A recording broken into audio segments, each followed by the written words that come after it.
y'all, welcome back to the channel. Last time y'all heard from us, we were getting everything prepped to start up our weed harvest. I'm here with Jake. It's about 6:55 in the morning. It's Sunday, May 19th. The weed's looking like it's gonna be dry today, so we're gonna go to church at 8, gonna go do a little mowing until about, won't take very long, until maybe 11. And we're gonna get ready to rock and roll. I got a full circle moment for y'all as we drive past this John Deere house. I remember in 2012, I would have been about 6 in my dad's office reading a brochure about S670 or S600 combines. And we'd drive by and there'd be one at the John Deere house occasionally and be like, man, I'd love to run one of those. There's ours right there. We got one. It's pretty awesome. Jake, any words? Not right now, no. He's dialed in. Just got done with church, and we're here at the airport, here to mow. Jake's gonna drive the Kubota. I'm gonna drive the zero turn, get this knocked out, and get prepared to start harvesting a little bit of wheat this afternoon if it's dry. I've had just one of the most goofiest yet lucky moments of my life. I was filling up the diesel tank, and I forgot to redo the lid. There goes my glasses. And it fell off in the field. There it is. Lucky, lucky, lucky, lucky. Sometimes it's better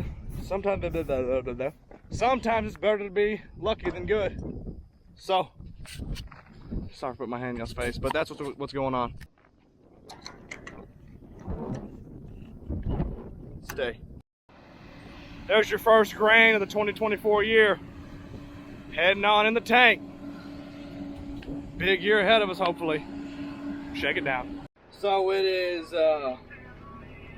2:24. I've combined hardly, not even a hopper full of my combine. Dumping it right now. It's been a solid start to the day. The header on that big combine is not wanting to work. And my four-wheel drive, learned the hard way, is not working. And I got stuck in that southeast corner of this field where the water all goes down to. So hard start for the home team, but we're figuring it out. Here's Jake and Jordan trying to get that combine to go, but first day blues. Everybody's got them. All right, I think this thing's recording. I'm in the 9610. We got meatball in the grain cart. Currently, the S670's down. Got to calibrate the head and whatnot. Just some first day stuff, as you know. That's how it goes. But I'm making man rows right now. It's a little sticky as far as the ground, but we ran a sample and it showed 13.8, so we're rolling. I think this north part of the field's a little bit wetter, but we'll see when we set it up. So I'm gonna get back to rolling. Hopefully I get some shots here in a bit when I get the auto steer going. Thanks. We're cutting along. Me and John, we're getting along pretty well. We got meatball in the cart, like I said earlier. Yield monitor showing anywhere from 60 to 90. I don't know how much I trust this one, but there's that. It's muddy. It is dicey out here. I almost got stuck about 3 times. I had to pull out and spin out and maneuver around a few times. I don't think John has in the S670. I think the duals and the scrapers we put on help with the flotation a lot. Oh, I'm up. Oh, there he is. Okay, about time. There he is. It's now the next day of harvest. It's day 2. Yesterday didn't really go according to plan. We got a grain cart stuck, as you saw in the caption. It's out now. There's the ruts over there. So it was a day 1 for the ages. We started the morning. Cut a sample at about 1:30. It was 13.8, so we started combining. I bet Jake's already told you all this, but I'll tell y'all again. And we get it out. I leave and go to Whitesboro because I'm graduating from high school and I got my baccalaureate thing. Did that. And then they started combining our S670 630D header didn't work, so that was the start. And then they got that going, and then they got about 80 acres done, but it was slow.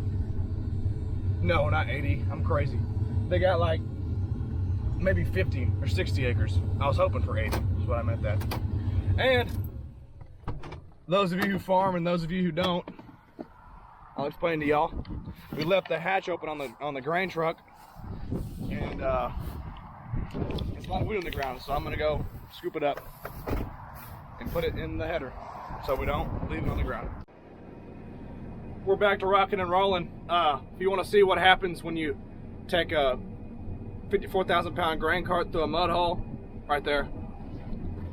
We got her out though. We're rocking and rolling again. Decently muddy. Weird angle on my face here. Decently muddy, but got to get it out. That's the problem. I mean, you can't just. People are like, well, why don't you just turn around and you're taking all your moisture from next year's corn crop? And we're like, well, we don't have next year's corn crop made, so we got to harvest the crop we have made. So we're hammering out this muddy wheat. Oh, it's like it is though. It's like it is.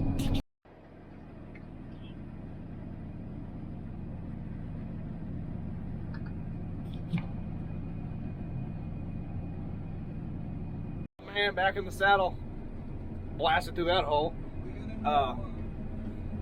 Okay. And he's back in the grain cart. Dad's on the board. Jake's in the grain cart. Jake's in the other combine. Cody's in the other grain cart, and I'm in the S.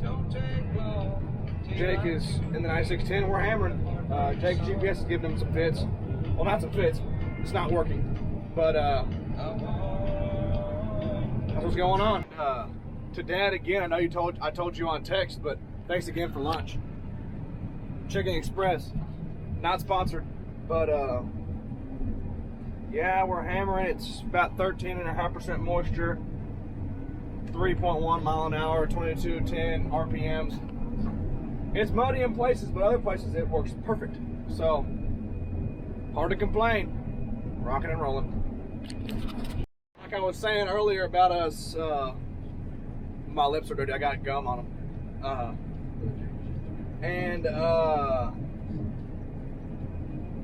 Like I was saying earlier, we're out here kind of making a mess in this field, and then people are wondering, well, it's just wheat. Why are you out there making a mess? Well, in our part of North Texas, a little valley here, not a valley, but in between, out towards Vernon, it's all dryland wheat, and all east of us, it's all mainly corn ground. So in here, our pride and joy, that's kind of weird, but our moneymaker is wheat. So if we leave this crop out here, trying to save up moisture for a corn crop, when we make a corn crop a good corn crop every 3 or 4 years, doesn't make much sense. So that's why we're out here making a mess kind of to get this wheat out, because if we leave it out here, we got no crop, we got no income, and we really got no choice. Right. I got no crop, I got no income, and I got no choice. A little bit of combine school here for anyone that ends up running a combine in their life. Probably everyone already does if you're watching this. But right here is a skip from our drill, and our GPS didn't line up with this fence, and there's a skip. So if I leave my reel how it's supposed to be, this thing's spinning, it's called the reel, and it would all fall down in that hole because there's nothing to push it in. But if you drop that reel down, it forces that grain to feed through there. I'm not a professor in combine school, but I could probably be like a substitute teacher. I knew some of the stuff, but definitely still got lots to learn. There's our wheat, the neighbor's wheat, and I'm full. That's awesome. The big grain cart is officially back in action. Cody, who said he's having the day of his life, not really. He said he wants to go work in an office instead. But he's run that grain cart. It blew a hydraulic hose out of it. My microphone unplugged. Let me plug that in real quick. It's a lot harder than it should have been. But yeah, he blew a hydraulic hose in his grain cart, and he's having a bad day, but sorry. It's okay. Bye-bye. Like a team of bandits, hitting the road. Jake's already up the road and heading up towards the place that we call the Ridge, the bull pasture, whatever you want to call it. And that's what's going on. We got this farm knocked out, 120 acres, first field. Done. Woo! On the road again. Yeah, just passed some of our corn right here. Sure could use some moisture. Hadn't rained like the past 2 days, so sounds like it's gonna get it. It's gonna get it Thursday night. Unfortunately, I was being sarcastic about needing rain. We need dry weather for our corn and for our wheat harvest, but you can't control the weather, so no point complaining about it. So we're just gonna keep on doing what we can do, cutting this wheat. And yeah, and with that being said, I'm gonna leave Gainesville today, Lindsay. Well, I guess we're months around technically, going up to the Ridge. And that's gonna be it for this video, because I'm not gonna be here to video anything, and I gotta go home and edit it. So, good night, good day, hello, and Happy New Year. Y'all have a good one.